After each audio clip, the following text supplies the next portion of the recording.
We risk our lives to fight Abacha, but Tinubu he run from Nigeria. Sule Lamido. Welcome country people to Synok Media. Abeg, if you never subscribe to our channel, wetin you dey wait for?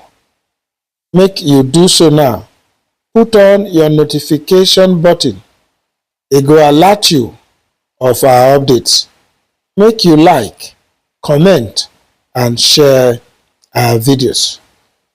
The former governor of Jigawa State, Sule Lamido, don accuse President Bola Ahmed Tinubu say he run from Nigeria during the dark days of military dictatorship, while others like them remain to confront the regime of the late General Sani Abacha.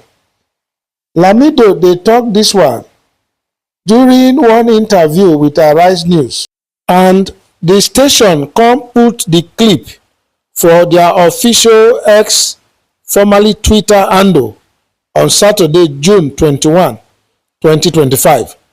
For the interview, Lamido challenge the story when they dey talk say President Tinubu he play a central role for the struggle for democracy for Nigeria, particularly during the military era.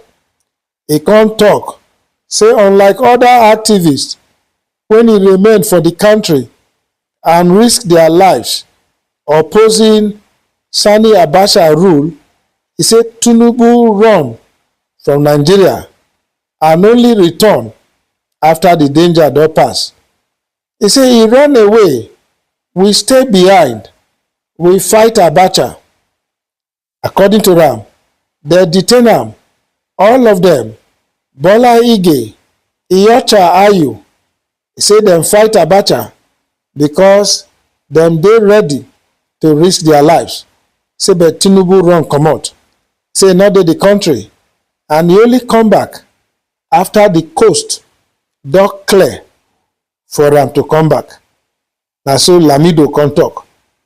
This talk of Sule Lamido so, e don dey stir comments from people from the social media space. You know, some dey talk say make the man no overrate himself, but then nobody know him name during the Abacha era, that nobody know him name.